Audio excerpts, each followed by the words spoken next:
আমি খালেদ মহিউদ্দিন। ছাত্র শিবির এবং ছাত্র দলের মধ্যে দূরত্ব বাড়তে বাড়তে এটা সংঘর্ষে গিয়ে ঠেকছে। জাতীয় রাজনীতিতেও এর প্রভাব আমরা দেখতে পাচ্ছি। বিএনপি এবং জামাতের মধ্যে অনেক দূরত্ব সৃষ্টি হচ্ছে।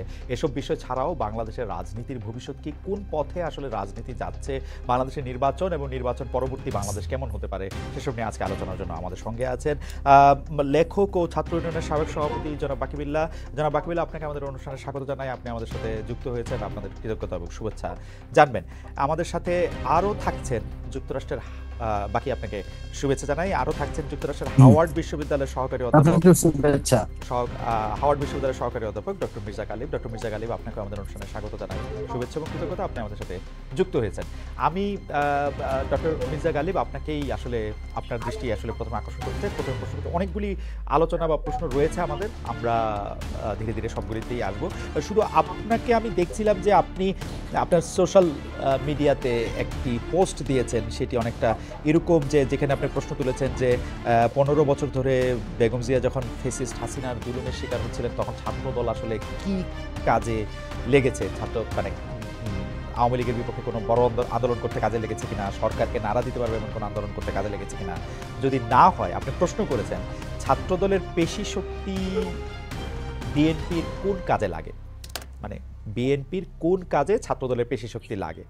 আমি এই প্রশ্নটার ব্যাপারে আপনি নিশ্চয়ই 1-2 মিনিট বা 30 সেকেন্ড একটু মন্তব্য করুন। আমি এই প্রশ্নটা এমনও করতে চাই, জামায়াতের কোন কাজে শিবিরের পেশি শক্তি লাগে। ডক্টর মির্জা গালিব। খালেদ ভাই, ধন্যবাদ। প্রথমে ধন্যবাদ আমাকে ইনভাইট করার জন্য, এবং বাকি বিল্লাহ ভাই, nice to have you here. আমি যেটা লিখতে চেয়েছি এবং যেটি খালেদ ভাই আপনি প্রশ্নটা তুলেছেন, আমি যদিও ছাত্র দলকে সামনে রেখে এই প্রশ্নটা তুলেছি, কিন্তু ইকুয়ালি এই প্রশ্নটা ভ্যালিড ফর জামাত ইসলাম এবং ছাত্র শিবির, যে ছাত্র শিবিরের পেশি শক্তি জামাত ইসলামের কাজে লাগে কিনা। তো ফ্রেমওয়ার্কটা কি? দেখেন, ফ্রেমওয়ার্কটা হলো যে বাংলাদেশে ছাত্র রাজনীতি সম্পর্কে আমাদের একটা পারসেপশন আছে। পারসেপশনটা হলো যে বড় রাজনৈতিক দল তারা চিন্তা করে যে ছাত্র সংগঠন যদি ক্যাম্পাসে খুব স্ট্রংলি অপারেট করে, তারা যদি শক্তিশালী হয়, এই যে তাদের পাওয়ার পলিটিক্স, এই পাওয়ার পলিটিক্স তাদের ক্ষমতায় থাকাকে নিশ্চিত করে, এবং তারা যদি বিরোধী দলে গিয়ে স্ট্রাগল করে, এই পাওয়ার পলিটিক্স তাদেরকে হেল্প করে। এই পারসেপশন থেকে ছাত্র রাজনীতিকে বড় রাজনৈতিক দলগুলো প্যাট্রোনাইজ করে। আমি বলতে চেয়েছি দুইটা জিনিস। এক, যে বাংলাদেশের সমসাময়িক রাজনীতি যদি আপনি দেখেন, এবং বিশেষ করে জুলাই অভ্যুত্থানের পর। ডক্টর গালিব, আপনি কি আপনার, আমি বুঝতে পারছি না যে আপনার কথা আবার শোনা যাচ্ছে, আপনি কি আপনার ল্যাপটপের সাউন্ডটা একটু মিউট করে রাখবেন? মিউট করলে কি শোনা যাবে, নাকি সাউন্ডটা অফ করে, মানে মিনিমাম করে রাখবেন কিনা? যেহেতু আমার এখানে কি ইকো হচ্ছে? এখন ঠিক আছে, এখন বলেন। আমরা আসলে জি, আপনি কন্টিনিউ করুন। আচ্ছা, সরি, জি, ধন্যবাদ। তো আমি যে প্রশ্নটা তুলতে চেয়েছি সেটা হলো এই ফ্রেমওয়ার্কটা ভুল। এই ফ্রেমওয়ার্কটা ভুল, তার আমি 3টা পয়েন্ট বলবো। একটা এক্সাম্পল হলো যেটা আমি ছাত্র দলকে বলছি, যে দেখেন, যখন বিএনপি বিরোধী দলে ছিল, আওয়ামী লীগ যখন অপারেশন করছে, তখন ছাত্র দলের পেশি শক্তি দিয়ে আপনি অপারেশন ওভারকাম করতে পারেন নাই। ইকুয়ালি এটা ট্রু ছাত্র শিবিরের জন্য, যে জামাতের নেতাদেরকে যখন আওয়ামী লীগ ফাঁসি দিচ্ছে অন্যায় বিচারের মধ্য দিয়ে, শিবির সেটাকে সেই অপারেশনের এগেনস্টে দাঁড়ায় কিছু করতে পারে নাই। বরং এই গণ অভ্যুত্থান তখনই সম্ভব হয়েছে তখন জনগণের একটা বিশাল অংশ রাস্তায় এই ফ্যাসিজমের বিপক্ষে এসে দাঁড়িয়েছে, তখন আপনি সফলতা দেখেছেন। That's point number 1। Point number 2 হলো যে আমরা একটা চেঞ্জের মধ্য দিয়ে গিয়েছি। সেই চেঞ্জটা কি? সেই চেঞ্জটা হলো যে এখন সোশ্যাল মিডিয়া অত্যন্ত আপনার অ্যাক্টিভ, লোকের একজন আরেকজনের সাথে কানেক্ট করে সোশ্যাল মিডিয়ার মধ্য দিয়ে, এবং একটা ডিফারেন্ট স্পেস তৈরি হয়েছে। তরুণ প্রজন্ম এখন সারা দুনিয়ার যে কনসাস তার সাথে কানেক্টেড, তারা এখন আপনার সেগ্রেগেটেড না। তো এই যে একটা কমন আন্ডারস্ট্যান্ডিং তৈরি হইতেছে, অল্টারনেটিভ মিডিয়া তৈরি হইতেছে, একটা ডিফারেন্ট পাওয়ার। আপনি যদি এখন মনে করেন যে আমি ঢাকা বিশ্ববিদ্যালয়, চিটাগাং অথবা রাজশাহীতে আমার মাসল পাওয়ার থাকলে আমি রাজনীতিতে ভালো করব, এই ফ্রেমওয়ার্ক চেঞ্জ হয়ে গেছে। কাজে রাজনৈতিক দলগুলোর এখন চিন্তা করা উচিত যে ছাত্র রাজনীতিকে আমি মডিফাই করবো। বিএনপির চিন্তা করা উচিত যে ছাত্রদল আগে যেভাবে রাজনীতি করছে সেভাবে রাজনীতি করা উচিত না। জামাতের চিন্তা করা উচিত শিবির আগে যেভাবে রাজনীতি করছে সেভাবে রাজনীতি করা উচিত না। বরং আমরা এখন এমন একটা রাজনৈতিক ফ্রেমওয়ার্কে যাব যেখানে কেউ মাসল পাওয়ার দেখাবে না, যেখানে বিশ্ববিদ্যালয় ক্যাম্পাসে কোনো ছাত্র আরেকজন ছাত্রকে ফিজিক্যালি টর্চার করবে না। এটা একটা অসভ্যতা, এটা একটা criminal offence. You can't do that. বিশ্ববিদ্যালয়ের শিক্ষক এবং প্রক্রিয়াল বডি এবং কালেক্টিভলি তার অ্যালামনাইদের ভূমিকা পালন করতে হবে। বিশ্ববিদ্যালয় ক্যাম্পাসে কেউ আপনার সাউন্ডটা মানে আপনার সাউন্ডটা মানে ঠিক করতে হবে, কারণ আমি এখনো একটু নয়েজ পাচ্ছি, এটা মানে ঠিক করা হবে, ঠিক করতে সাহায্য করবে আপনাকে। কিন্তু আপনি যদি একটু চট করে একটু বলে নিতেন, আমরা বাকিকে শুনতে শুনতে আপনার এটা নিশ্চয়ই এটা ইয়া হবে। আপনাকে জাস্ট আমি একটু জানতে চাই যে আপনি এখন স্পষ্ট বললেন যে এই পেশি শক্তি আসলে ছাত্র শিবিরের পেশি শক্তি আসলে জামাতের কোনো কাজে লাগে নাই, বা আসলে লাগেও না কাজে, এটার ফ্রেমওয়ার্কটাই আসলে চেঞ্জ করতে হবে। আপনি যখন স্ট্যাটাসটা দিলেন তখন যে শুধু ছাত্রদলের কথা উল্লেখ করলেন, এটা তো আপনি ডেলিভারিটলি করছেন, তাই না? ছাত্র শিবিরের কথা যে আপনি বলেন নাই, সেটা তো ডেলিভারিটলি করছেন। এই যে বিভক্তিটা আপনি মানে ইচ্ছা করে করছেন না, মানে দেখানোর জন্য করছেন না? মানে না অফকোর্স না, এটা একটা প্রাসঙ্গিকতা। কুয়েটের প্রসঙ্গে যেহেতু সেখানে ছাত্রদলের ইস্যু ছিল, আমি স্পেসিফিক ভাবে ছাত্রদলকে উল্লেখ করছি কুয়েটের ঘটনার প্রেক্ষিতে। এবং আপনি যদি আমার ফেসবুক স্ট্যাটাসে যান তাহলে দেখবেন যে যেই প্রশ্নটি আপনি করছেন, অনেকে সেই প্রশ্নটি করছে, এবং আমি কমেন্টে খুব ক্লিয়ারলি লিখে দিচ্ছি যে একই ফ্রেমওয়ার্ক ছাত্র শিবিরের জন্য প্রযোজ্য। ওকে, কিন্তু আপনি স্ট্যাটাসটার মধ্যে আচ্ছা এইটা একটু আমি ডিসক্রিমিনেশন করি নাই, আমি কুয়েটের ঘটনার প্রেক্ষিতে আচ্ছা ঠিক আছে, কুয়েটের ঘটনার প্রেক্ষিতে আমি এখন আমার টেবিলে যে এখন বিডি নিউজ 24.com এর একটা নিউজ, সেটার মধ্যে হচ্ছে ফেসবুকে মন্তব্যের জেরে এমসি কলেজের শিক্ষার্থীকে পেটালো ছাত্র শিবির। এটা কি আপনার নজরে পড়ছে? যে এটার নজরে আমি পড়ছে। আজকে সকালে আমি বেশ কয়েকজনের সাথে কথা বলছি যে ঘটনা কি ঘটছে। খুব সম্ভবত এখানে শিবিরের সংশ্লিষ্টতা থাকতে পারে। আমি এই প্রোগ্রাম শেষ করে এটার ব্যাপারে স্ট্যাটাস দিব। Okay, thank you so much doctor Galib, আপনি আমাদের সঙ্গে। Moral standard is moral standard Khaled ভাই, doesn't matter whether this is ছাত্র শিবির or whoever it is। আমরা এটা আপনার কাছে আশাও করি। এইটা আপনার আওয়াজটার ব্যাপারে Ashis, can you take care of this noise and thing please.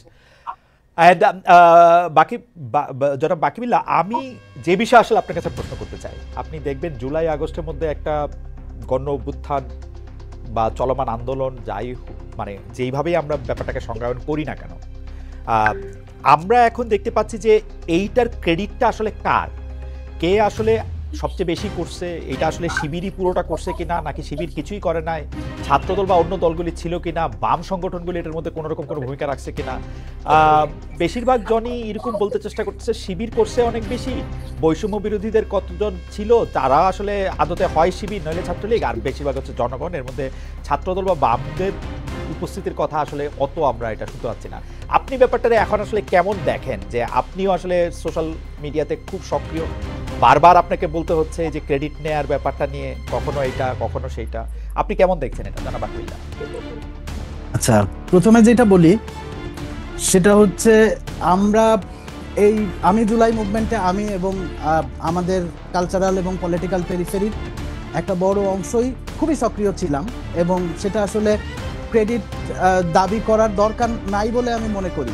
এখানে বিশেষত কারফিউ যখন দেয়া হলো, যখন মোটামুটি এইখানকার যেই কেন্দ্রস্থ যেই স্পেসটা, প্রেস ক্লাব, শহীদ মিনার এবং সমন্বয়করা এক ধরনের মিসকমিউনিকেশনের মধ্যে আছেন, নিজেদের মধ্যে যোগাযোগ এবং সবকিছু মিলায় আমার মনে হয় যে এটা খুব গুরুত্বপূর্ণ। কারফিউর মধ্যে প্রথম গানের মিছিল, যেটা বামপন্থী ৩১টা সাংস্কৃতিক সংগঠন তারা সেটা অ্যারেঞ্জ করে। এরপর নূর হোসেন স্কোয়ার থেকে যেই পদযাত্রা ছিল, যেই পদযাত্রা যেতে দেওয়া হয় নাই বাহাদুর শাহ পার্ক, কিন্তু খুব সিগনিফিকেন্ট যে ঢাকা শহরের যেই কালচারাল পেরিফেরি, সংস্কৃতি কর্মীরা, শিল্পীরা, নাট্যকর্মীরা, পেশাদার আর্টিস্টরা ঢাকা শহরের যে ১,৫০০ মধ্যবিত্ত নূর হোসেন স্কোয়ারে সেদিন হাজির হন বামপন্থী সাংস্কৃতিক সংগঠনগুলির কর্মীদের ডাকে, ওইটা দ্রোহযাত্রার প্রেক্ষাপটটা তৈরি করে।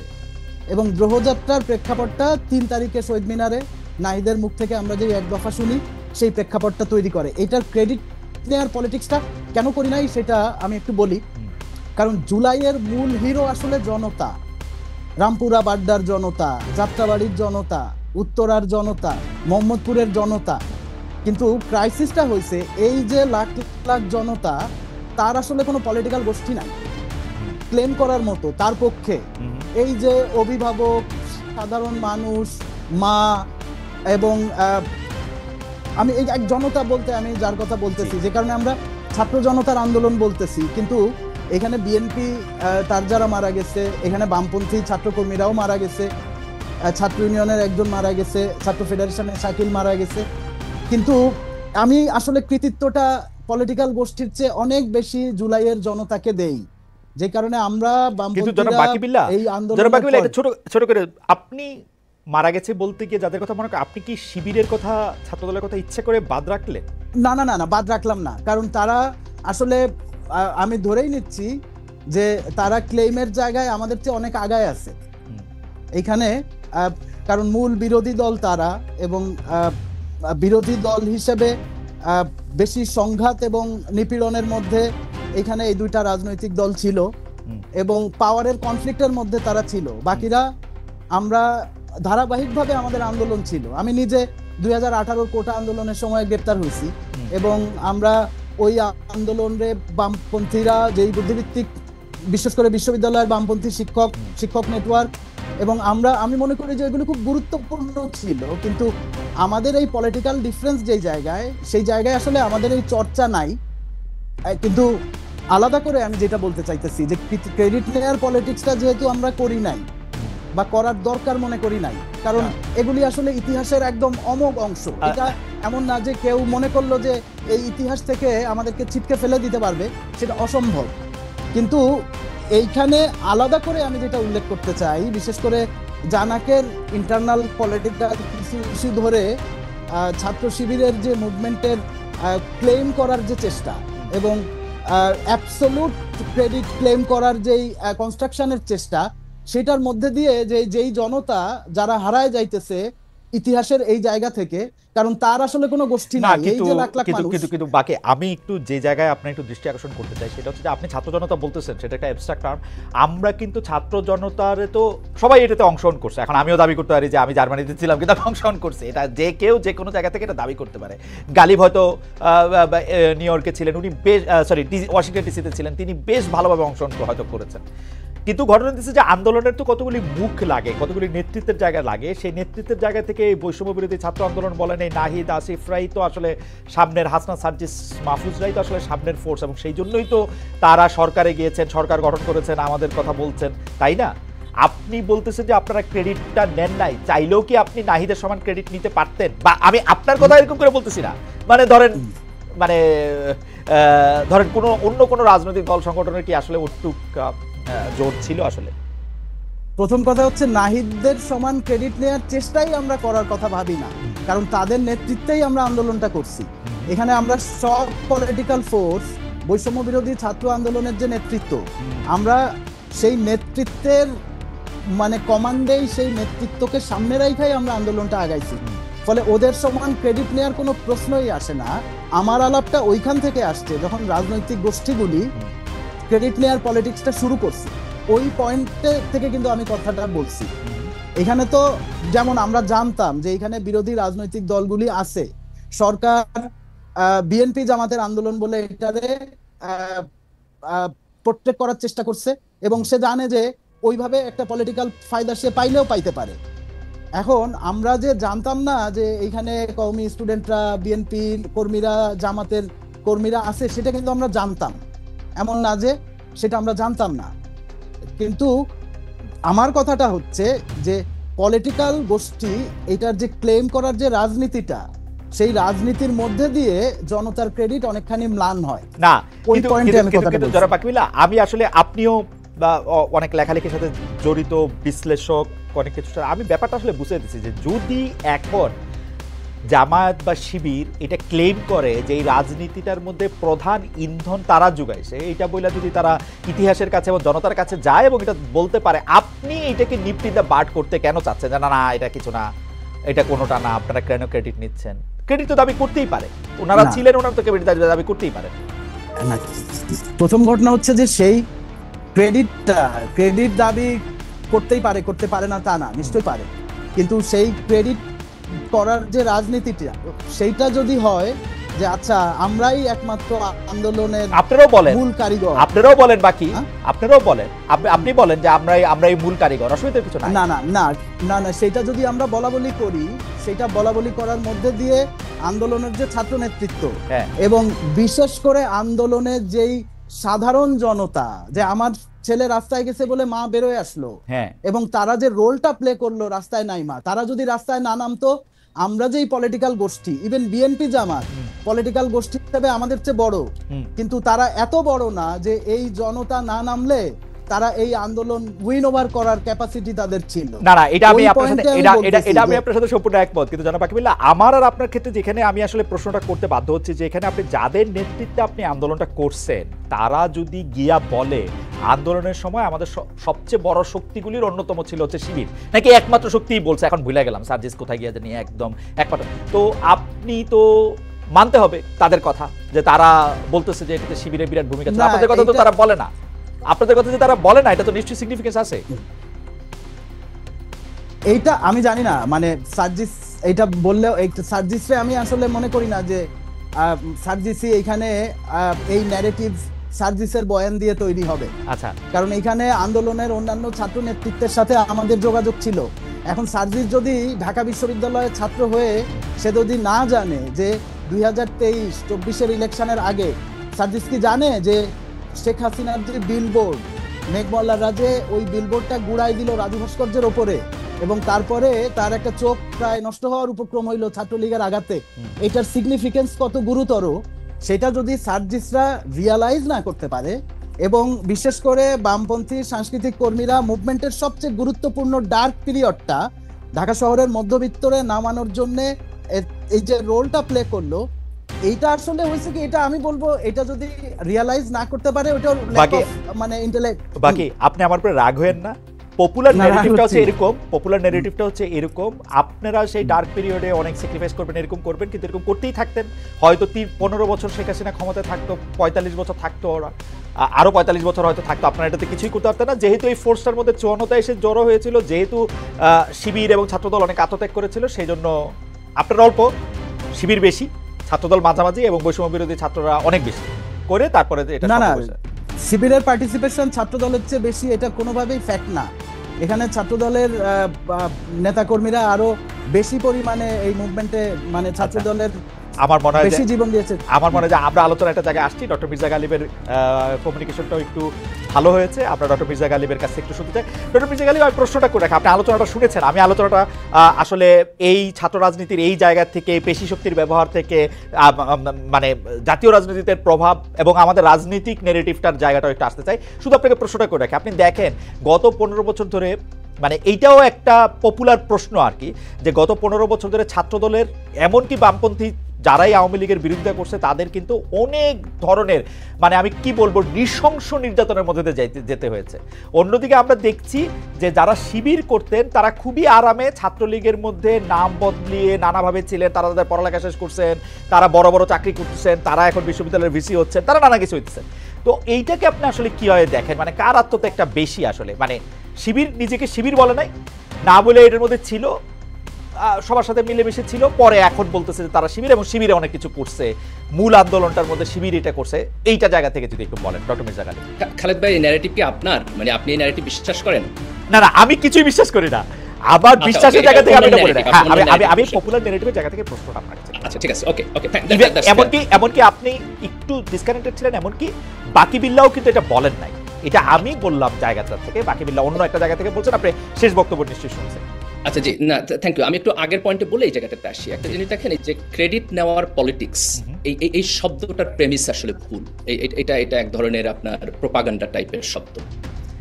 এটা পলিটিক্স হবে তখনই যখন যে যতটুকু করেছে তার চাইতে যদি বেশি দাবি করে, সে যদি মিথ্যা কথা বলে, সে যদি ইনফরমেশনকে আপনার ডিসইনফরমেশন করে। কিন্তু যার যতটুকু কন্ট্রিবিউশন, সে যদি সেইটুকুকে অনেস্টলি দাবি করে, তাহলে সেটার মধ্যে তো ক্রেডিট নেওয়ার কোনো পলিটিক্স নাই। এটা হচ্ছে একটা জিনিসকে অ্যানালাইসিস করার পদ্ধতি, এবং তারটুকু সে দাবি করবেই, এবং আমাদেরও সেটা মেনে নেওয়া উচিত। যদি দাবিটা তার কাজের চাইতে বেশি হয়, তখন আমরা এই প্রশ্নটা করব। এখন আপনি দ্বিতীয় যেটা প্রশ্ন তুললেন, যে এই আন্দোলন, শেখ হাসিনার বিপক্ষে যে আন্দোলন, তার 3টা ধাপ দেখেন। প্রথম ধাপ হলো, একটা লম্বা সময় রাজনৈতিক দলগুলো এই ফ্যাসিবাদের বিপক্ষে সংগ্রাম করছে। সেখানে বিএনপি ছিল, সেখানে জামাত ছিল, সেখানে ছাত্রদল ছিল, সেখানে ছাত্র শিবির ছিল। এবং আপনি যদি দেখেন যে আওয়ামী লীগের এই অপারেশনের এগেনস্টে জামাত এবং শিবিরের লোকেরা কতখানি নির্যাতিত হয়েছে, তাহলে আপনি বুঝবেন যে শিবির এখানে ছাত্রলীগের মধ্যে আরামে ছিল না। আপনি ঢাকা বিশ্ববিদ্যালয়ে ধরেন, কতগুলো ছাত্রকে বিশ্ববিদ্যালয়ের হল থেকে ছাত্র শিবির করার অপরাধে পিটাইয়া, হাত ভাঙ্গা, পা ভাঙ্গা হসপিটালে পাঠাইছে। ইউনিভার্সিটির প্রক্টর যাইয়া আহত অবস্থায় পুলিশের কাছে তাদেরকে ধরাই দিছে। ছাত্র শিবিরে কতজনকে পুলিশ গুম করে লয়ে গেছে, তাদের লাশ পাওয়া যায় নাই। ইসলামী বিশ্ববিদ্যালয়ের কিন্তু দুটো ডক্টর গালিব, ছেলের লাশ এখনো ঢাকা পাওয়া যায়। ইউনিভার্সিটি কি শিবির ছিল? হ্যাঁ, ঢাকা বিশ্ববিদ্যালয়ের শিবির ছিল। ঢাকা বিশ্ববিদ্যালয়ের শিবির প্রকাশ্যে কাজ করতে পারে নাই, এই না করার পিছনে এই যে বাকি 54 বছরই অবদান পারে আছে। না, মানে এটা স্পেশালি এই 10 বছর যে তা তো না, মানে এটা 54 বছরই তো না, পারে তার আগেও পারে নাই, তার আগেও 54 পারে বছরই নাই। পারে। আমরা যখন বিশ্ববিদ্যালয়ে ছিলাম তখনও পারে নাই। তার কারণ হলো বিশ্ববিদ্যালয়ে গণতান্ত্রিক পরিবেশ ছিল না। শিবির তো একটা গণতান্ত্রিক রাজনৈতিক সংগঠন, কিন্তু আপনি তাকে গণতান্ত্রিক প্রক্রিয়ায় রাজনীতি করতে দিতেছেন না। এই অপারেশনের মুখে শিবির